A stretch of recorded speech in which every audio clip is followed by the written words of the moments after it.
What do you think of first when you think of the 4th? 4th of July, that is. Well, check out a flag book on today's Scrapbook Showgram.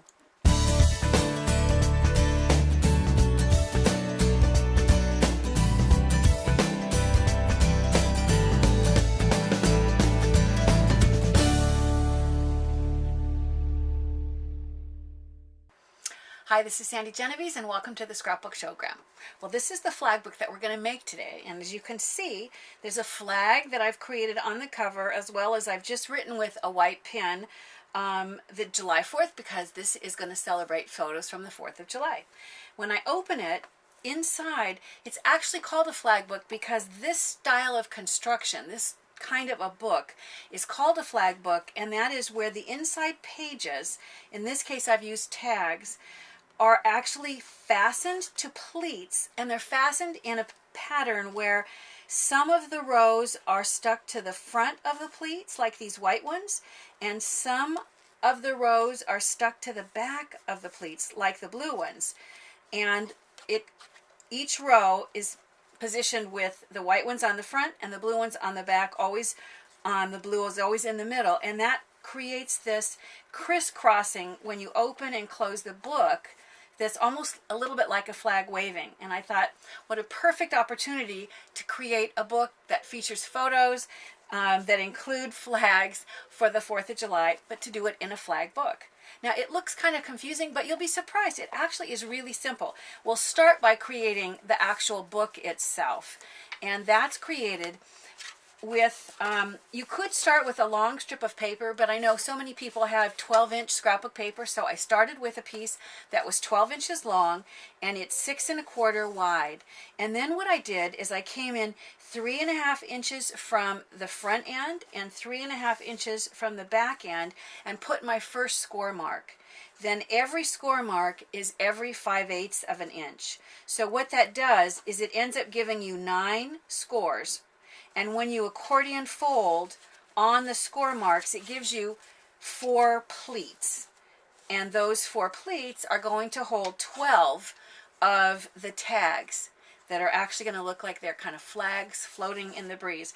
Well, if I close this up right now, you can see that my front and back cover would not be very large, and it would really limit how big the pages that would fit inside, and I want to be able to put photos and things like that. So what I did is I went back and I cut out of the same paper a bigger front and back cover. Once again, it's 6 1/4 inches wide so that it will match my existing base for the book, and then I've made it 6 inches across. So I'm going to put adhesive on the inside front cover and attach the first of the 2 strips to create the first page, and then I'm going to put adhesive on the inside back cover and attach a matching sheet that will be the back cover of the book, and that gives you this larger book. Now, before we get to the inside, let's look at decorating the outside. I think it's a little bit easier to do most of the decoration before you have all the flags or the tags sitting inside. What I did to create the decoration, first of all, I wanted to hide, I don't know how well you can see it, but there's a little seam on this side because I've got the shorter piece that I attached the bigger cover to. So that dictated the dimension. What I'm going to do is take this wonderful star paper. It's embossed. Unfortunately, I'm not sure where I got it. It still had the price tag on it, but it didn't say the name of the company. But I've cut a strip that I'm going to attach to the end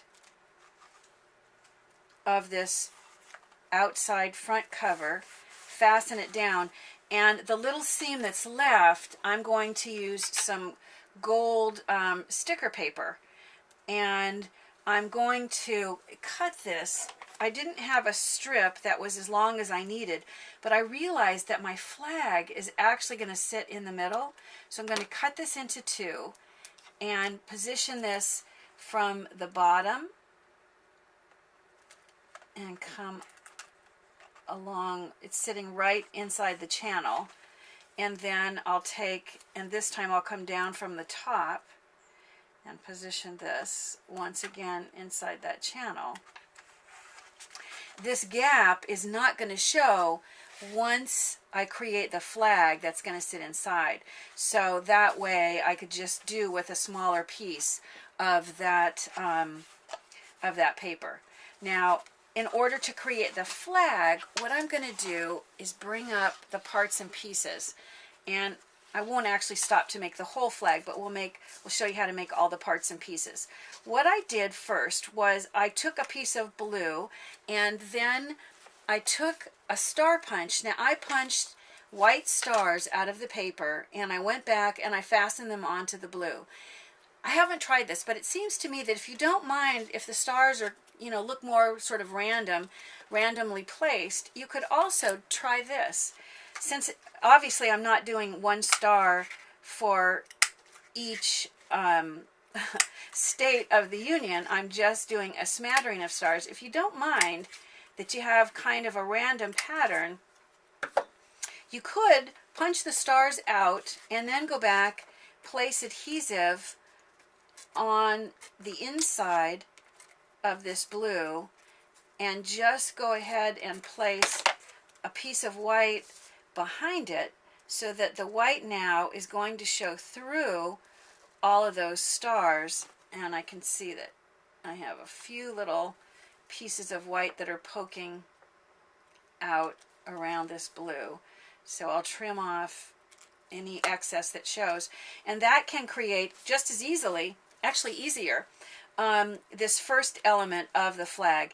Now what I did was I positioned this and I wanted it raised up. So I'm going to take some foam adhesive, and I'll try to remember to use the tweezers so my fingers are out of the way.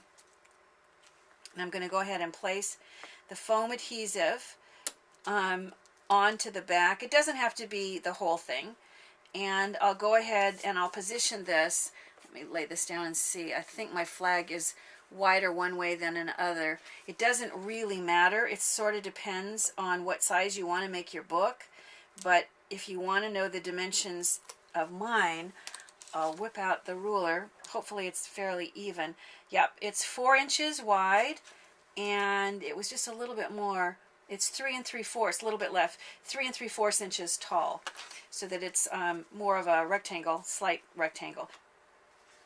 So to create the stripes, what I did was I just took different scraps of paper. So if I take one that's sort of a dull brick red, and it even has a little pattern to it. If you look at it closely, I'll set it inside and then get my fingers out of the way. It's got sort of a little polka dot pattern inside there. And then I'll take a red and that has a really beautiful gold stripe paper, and I'm going to place this on the end, and they don't have to be lined up perfect. It's, the goal is to make it look kind of random and fun. And then I'm going to take and I'm going to find something. In this case, this one looks like it works nicely, and to make it look really like it's waving in the wind, I discovered that if you take a little foam adhesive and every once in a while you raise up one of these little, I'm calling them squares, but they're not really squares. They're just cut with scissors, and they're a little more rectangular, and the edges are not perfectly 90 degrees. But you can see how I've created that first band, and I'll bring up my original, and you can see when you've done all of the rows that way, just using your paper scraps that are all different shades of red. And notice that, like I said, some are even, this has a stripe pattern, and I don't know how easy it is to see, but there's even a slight dot pattern on some of these as well. You can create a really great looking flag. So if you imagine that this is now completely decorated, I would go back and place my adhesive, which allows me then to position this on the front cover. And I think I'll open this out, make it a little bit easier to get it placed. And I placed this so that I had a fairly even border around the side and the top and the side, and I left a bigger chunk at the bottom for my book. So once you've done that for the cover and then, as I mentioned, use a white pen to handwrite the title, the 4th of July. Now it's time to look at what's going to happen on the inside. So before we get to placing the tags, let's look at how to create this fun flag pattern. It once again is surprisingly easy. I'm going to move all my little flag squares out of the way, and I'll bring up a sheet that has this on there. Normally, what I've done is I've taken a piece of white paper, and the dimension matches the red of this inside front cover. Normally, I just take the scissors and just start cutting wavy shapes, but I thought it might be a little bit easier for you if you could see kind of what I'm going to do here. So I'm going to just start, and I want one of them, you know, to be a straight edge that will line up with the bottom. So what I'm going to do is, with the scissors, and if I make this pencil be the back side, I don't even have to worry about trying to cut that perfectly on the wavy line. But I'm going to do these one at a time because they're going to nest back together, kind of like a puzzle. So I'm going to place the first one so that it lines up with the bottom edge and the sides, so I have a sort of a nice clean edge for the first one. Now I'm going to, you know what, while I have this out, I think it might be a little faster to put some adhesive on all of these. You'd probably want more adhesive than that, but it'll make it a little quicker so that as I cut these out, I can fasten them right down. Once again, since this is, you're looking at me cutting from the back side, it really doesn't matter how much I adhere to those pencil lines. This will line up exactly because this was cut from that piece, but I'm going to separate it and leave a red line in there before I fasten that line down. Then I'll cut the next layer of the waving flag, and because I don't have solid adhesive on here, they're not, they're loose in a few places. And I'll make sure that I've got the next edge, that's the right one, so I'm going to separate it, place it down, and then I would do the same thing. There's only one more. I'll just quickly cut this last one. But because you've cut them from the same strip, they really do look like a fun flag. So then I've left my space in there. That gives you the basis. Then I went back and I took one of the 4th of July photos and put adhesive onto a blue mat with sort of an even border all the way around, and then fasten that down right over the flag. And then the final embellishment was done using a star punch. I'll punch one out and show you. You can, punch lots of stars, and there's 2 different sizes, and if I bring this back over, those star punches are just used to add this detail. And then I used a red pen to write the 4th of July on the inside. The inside back cover is simply a photo that a friend of mine took, and I've used some rub-on letters to write outdoor fun. And now let's look at the creation of the tags that are going to go in the middle that really create this fun flag effect. So to begin with, you want 12 for this size. I cut tags using a Sizzix die, and the shape of the tag had a point that I didn't really want. So what I did is I put this is like a price sticker from my paper, but I placed it down there to create a mark so that as I placed my paper against the die, I was always placing it right against this line, and that way I end up with the tag shape that works a little bit better with the ribbon that I'm going to be placing in through that hole. So once you've cut out all the tags, the blue paper that I used is not patterned on both sides. So if you're using a pattern on paper and it's not patterned on both sides, in this style of book, you're going to be able to see, as you open and close the book, you're going to see the front and the back. So I doubled up my tags with the blue paper so that all of them are double-sided with the pattern on both sides. And if I bring this over back again and show you, it's because as you open these pages, this is the back side of the tag right here. When you flip it open, you see it mostly the front side, but you're going to see both sides. So if your paper is not two-sided, it's helpful to make your tags two-sided. You know, first of all, let's go ahead and let's also put in we'll put in just a couple of the ribbon to show you. I have ribbon that I've cut into a strip, and I've cut it longer than I need it. I folded it in the middle, and I'm going to poke it through the hole, and then bring this edges up through. If you're old enough, if you ever worked in a department store, this is how you used to stick the price tags on. Of course, now they're all done with those little guns, but that's how we used to do it. So this is going to give you the tag, and if you lay this down, you can see just how much ribbon is going to be allowed to show before it would peek out. So I'll go ahead and I'll trim that off right about like so. I've used blue ribbon for the white tags. It's made in exactly the same way. So start off with them longer than you need to, just because it's so much easier to be able to poke it through, pull it up, and get it so that it goes through that loop. It's much easier to do that while it's longer. So now I'll take and I'll do the same thing. If I set this where it's going to be, I can see that my ribbon needs to be, oh gosh, about there. And it looks better if they're slanted, so I think I'm going to give it an extra cut. Now that I've messed it up, let's fix it. Okay, so once you've added the ribbon to all the tags, then it's time to attach them. The way that they're attached on the pages, remember, is what creates that fun crisscross sort of flag effect.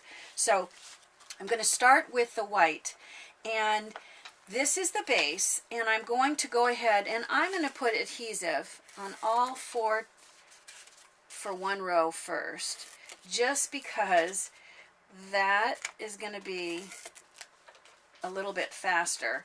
Now, I would put more adhesive than this if I were doing this for real, but to make it a little easier, quicker for you, I'm going to just go with this. Okay, I want to put the first flags, the white ones, on the outside of each pleat. If I do this, it's kind of in my way, so I'm going to skip to the final pleat, line it up so that it just is inside the bottom edge of the book, and I'm going to position it down. I'll take the next flag, I'm going to go to the next row, and I want to line this one up so that it sort of lines up. It doesn't have to be perfect, but lines up with my first one. Bring the next pleat over and attach the next tag, and then the final row would be the fourth tag in this row. That will give me this row. Now, the white tags skip a row. This is where the blue is going to go. The next four tags are positioned in exactly the same way in this final row. So I'm not going to actually glue these in because you've seen me do it, but you do it just the same. They'd match up. So the first one would be in this row, so that if I open this, you can see the whites are going to line up. The blue row is what's going to be different. So the blue row, let's start, and I'm going to do the same thing. I'm going to put adhesive on the back of all four of the tags, just so that when I start placing it in the rows, I can go a little quicker. Once again, put more adhesive than that. We'll start with the first one that actually has the ribbon. This time I need for these to go on the opposite side. So what I'm going to do is turn it like so. Well, if I place this, it's going to do the same thing. It's going to be a little bit in my way. So I'm going to open these pleats up, and I'm going to start with this first one. There's not a lot of room. These are 2 inches wide, each of these tags. So I'm going to tuck it so it just misses. Yeah, it has to clear the row of white tags. So I'm going to place the first one down, open to the next pleat. You want to line it up with the one that you just did. Once you place that first one down, then all the rest of them are going to just sit right on top. That's why I skip ahead and do that base one as my first one. So here then is the final blue tag, and once you go back and add the white tags in this row, you will have this crisscrossing effect. You can see how it's starting to work there. And when I go back and hold up the original, you can see how wonderfully they crisscross. Notice now, see the whites on the outside pleats of each pleat, the blues on the inside of each pleat. And then if I go back, you can see in some cases I've added embellishments like stars. Here's a sticker that's a Statue of Liberty. I've added photos, and the photos go both directions. There's room for journaling on the back to put the names and information about the folks in the photos, and sometimes they're vertical. My particular photo printer has an option where I can print 4 photos on one 4x6 sheet, which gives me a 2x3 photo, which is the perfect size for these little tags. And then I added, once again, the final photo in the back and this label, and that's it. You know, as I said, this type of construction, it's known as a flag book, and what could be more fitting for a flag book than the 4th of July? Remember, I love hearing your comments. Be sure to become a subscriber and share us with your scrapbooking friends. And we have a special treat. If you plan on taking outdoor photos at the beach anytime this summer, or like I have for the 4th of July, you can get some great tips from my photographer friend Cheryl by just clicking on the link below. Bye for now.